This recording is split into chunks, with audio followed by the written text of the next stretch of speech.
sijja biddamu tukuze tunyumirwa binyanya nga babikuba nze kyenebaza kuba Katolo Bwama batulera bulungi mu radio twakulabe basajja abaliko Abe Kato Alex Ndaula DJ Roni batuleze bulungi kansubire nti webavudde naffe omulimu tugututte bulungi maaso tubebazaako ekyo nze kyemujjuukirako kiri kimu bazannya omuzannyo emiswaswangule Katolo Bwama najjira mu legingi ng'asibye obutiiti nenyabalayi bannange teyayogera kintu kyonna ku stage naddayo naye yeyasinga okuzannya eyayambala obutiiti ne legingi najja ku stage neyemodola ati naddayo abantu gwe banyumirwa nemanya nti Katolo Bwama yali komedi yenga omuntu kitalo nnyo ddala. Tweyanza nnyo tweyanzeege katika tufune Dr. Kwefu.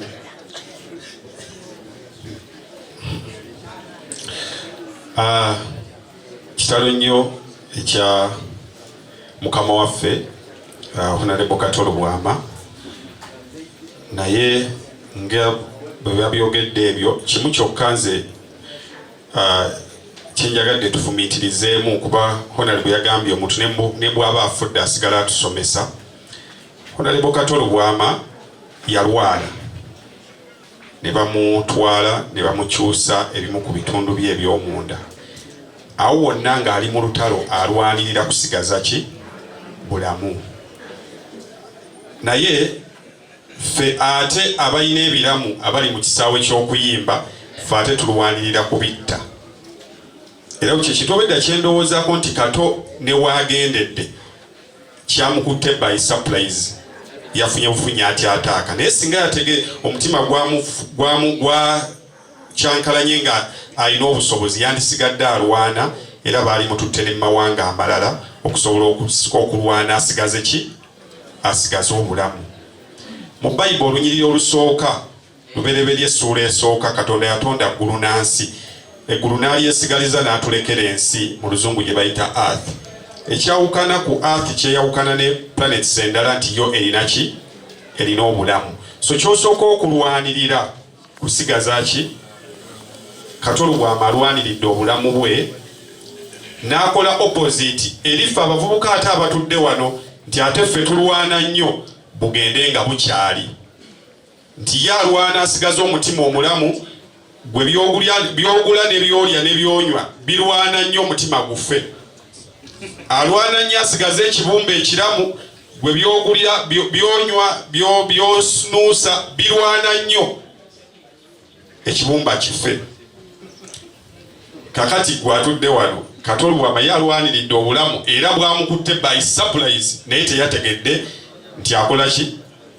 Naye gwe okyalina obulamu so buli kyogula ku dduuka sooka omanye kino kireeta bulamu kitwala bulamu. Tweyanza nnyo tweyanzeege Dr. Kwefu basebo ne bannyabo twongera okwebaza abantu bano wammanga twebaza Honorable Muhammad Nsereko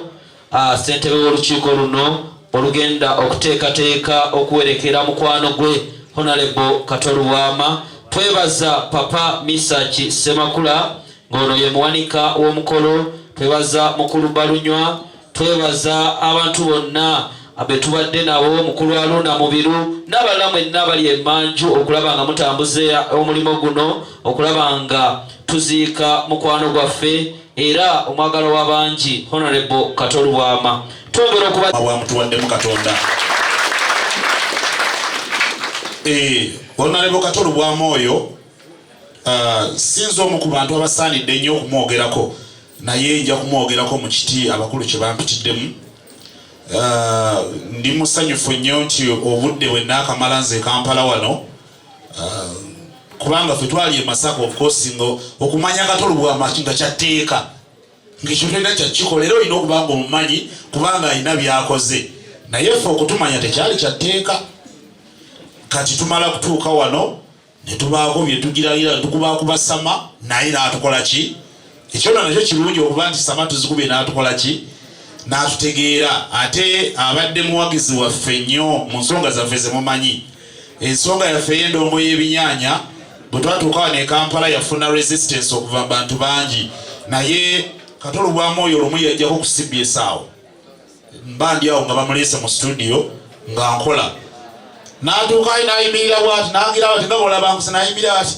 n'abaluka n'aseka n'anyeenya omutwe namugamba onalebo kiki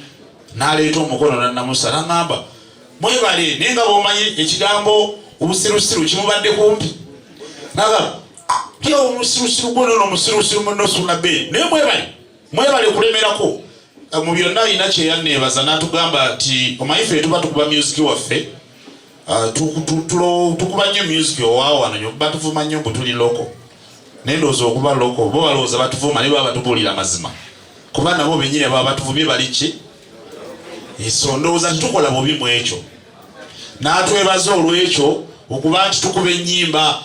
yayogera nnyo kuzize kubanga yali azze n'agamba mwebali nnyo okubanga mukuba ennyimba zange nga temumaze kulondayo titukuba lunaku nnyimba nkadde ekyo n'atwebaza nnyo era abadde supportive nnyo gye tuli mu ndongo yaffe ey'ebinyaanya nga bwe tugikuba era mbadde mulaba mu interviews nnyingi nnyo bambi nga tukreditinga mbadde sitera nnyo kumulaba nze obulamu ndowooza afudde tusisinkanyeko emirundi ng'esatu omulundi omulala gwe namusanga ku Papa's Sport ewamwamisa Kisemakula ye yajja lewe nali ntudde nali simulabye najjaawo era nasooka n'ampisaamu awo eggaali muli omuli basirusiru naye abantu mubakuŋŋaanya mubajjawa kati n'abaana ŋŋamba olabye kye nakugamba ekintu kyammwe ekyo mukikumbe kuba kiri unique bano naavuma era n'ayisawo bana abasirusiru bano tebabitegeera naye kati ffe abamanyi ati oyo ati mugende mu maaso so Katolo bw'ama abadde ekika kya muntu bw'atyo era waliwo ka video nakateekawo ne ku social media okwo yasooka yalinga alina kyagenda okuŋŋamba n'aŋŋamba abantu b'e Masaka n'enninda alina kyagenda okwogera n'agamba mulina akataala so kati gaonaye wakusanza adde akuweerawo naye ng'ate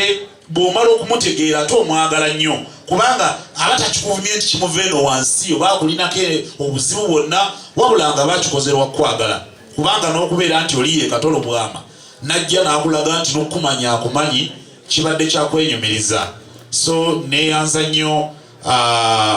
obulamu bwe Katonda bwamutuwaddemu ku CBS eyo ffe tugenza okujjira twasanga yagenda twafuna nnyo mukisa kukolako naye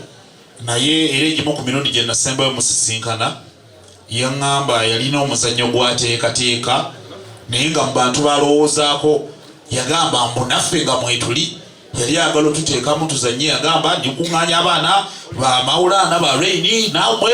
nono omusirusiru munno osuuna beeni bwati bw'anaatuyita nga bw'omumanyi so naye ekibi nti atuuse Katonda mututwalako nga kyeyayogera kinnatuukirira naye kale tukimwebaliza okuba nti naffe mu bye tukola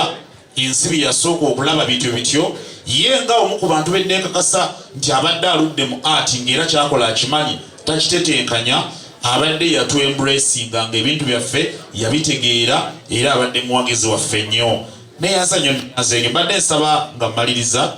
twegatte wamu tukube ku ngalo ez'amaanyi olw'obulamu bwa Honorable Paul Katolo bw'ama neyanza nnyo neyanzege sebo yenze mbazira toni tweyanza nnyo tweyanzege basebo ne banyabo bano bonna takugizibwa ejjako bangi bamanyi nga DJ Jack Bumutuuze ngenda kwogera mu biti bibiri ekisookera ddala ndi musajja munamawulire akolera ku rediyo bagiyita Dembe FM rediyo eyo yansembeza kumpi nnyo ne taata Katolo bw'ama nze mbadde muyita taata olw'engero zange ze musanzeemu taata Katolo bw'ama omulundi gwasooka okwogera naye ku ssimu nali mu puroguramu yange eya rediyo nga nkuba nnyo oluyimba lwe bayitira kiraba ebiiso naye ng'abantu bamugamba wali omuvuga ku Dembe akuwa oluyimba lwe bayitira kiraba ebiiso mu radio business kizibu nnyo radio present okupromotinga omuntu akola ku radio endala era edda ennyo tekyalingawo omuntu waba nga akola ku CBS nga muyimbi nga kizibu nnyo omukuba ku radio endala naye Katolo bw'ama mbamaliza program nankubira essimu nagamba Jacob gyebale nemugamba kaali ssebo bampita Katolo bw'ama natulika nenseka nambuza lwaki osese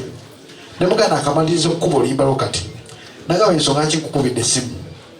ekikunkubisiza essimu we bali kubeera purezenta mwawufu nembuuza ku lwaki kizibu nnyo okusanga purezenta nga promotinga alive we weledi endala era nkwebaza okukuba oluyimba lwange era tojjanga okwo mu bulamu bw'ensi buno kizibu nnyo okusanga radio purezenta ayimba awaledi endala asobola okuappreciatinga munamawulire munne amuyembeeko okujja neyo obulamu ne bugenda mu maaso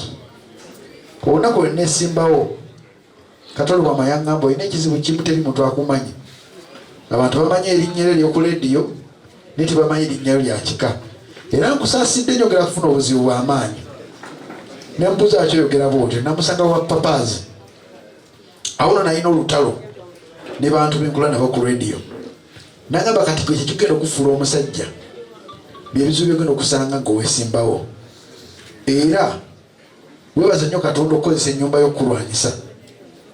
ekintu kyo kyogera webaza nnyo Katonda okukozesa ennyumba y'okulwanyisa kitegeerawo by then luvannyuma nnyo okutandika okulowooza ennyo nendoka nzijukira Katolo Bwama waki ayogedde webaze Katonda okukozesa ennyumba y'okulwanyisa taata Katolo Bwama ono omugenzi kati yanjigiriza okutwala obulamu okubeera simple n'obutanyigira bantu buli muntu yena Katonda gwakuleetedde mu kkubo abako n'ensonga lwaki amukuleetedde either ng'akulwanyisa oba ng'akupromotinga there's a reason lwaki Katonda bamukuleetedde n'anjigiriza ekintu ekirala appreciate each and every moment you have on earth kubanga ye yaŋŋamba nina omutima bagunteekako buteesi nina ekintu kyentambula nakyo wano n'abikula saati ye wendi n'akindaga olunaku lwe natandika okuappreciatinga what is called life bagana nga ffe abali wano obulamu tubulimu omulundi gumu naye ensigo gy'osiga mu bantu ab'enjawulo yabalekya okufuuka abantu abalungi taata Katolo Bwama mwebaza okubeera omukulembeze omulungi atakatogera bantu balala taata Katolo Bwama nga munnamawulire mwebaza okusiima emirimu gyaffe ffe naddala batali b'amaanyi nnyo n'afuna akadde n'akuba ku magezi mu politics ambeereddewo since ekitundu kyasulamu paati emu Bunamwaya paati emu Lubaga yagamba ku kyalo kyanku owali ennyumba saidi emu Bunamwaya njagala nzije ntambulemu naawe ng'onoonya akalulu ne mugamba onookikulu ote nga nawe weesimbyewo n'agamba kindekere naye olunaku akalulu we kaggwa ne bakamukuba yagamba akalulu sikyalina amaanyi gatambula mu bantu fana akaluluko natulika n'enseka naye ngaekisiza kiri kintu kimu kyokka kyokka nti abadde so real gyendi okubeera omuntu owannamaddala ensangi zino kizibu okufuna omuntu asobola okukusesa ng'oli mu nnaku omuntu asobola okukusesa ng'olina ebizibu bingi yabadde taata Katolo Bwama era eri maama wamu ne bato bange nsaba Katonda abagumye Katonda tagera kibi alina ensonga lwaki atutte taata Katolo Bwama abeere kumpi naye era ensigo ya taata Katolo Bwama bonna bagisikidde temugikotogera mugende maaso nga mugisiga osanga eyo ensigo esookutereeza Uganda entertainment erujja maaso eri abakolako ne taata Katolo Bwama maama wange Betty Mpologoma naye Katonda nsaba bonna abayita mikulu egyo abagumye kubanga okuviirako omuntu yakwata ku mukono nakyo si kyangu Mukama Katonda amugumuze mirembe era n'amaka gano agawe obuvumu okuyita mu kugezesebwa kuno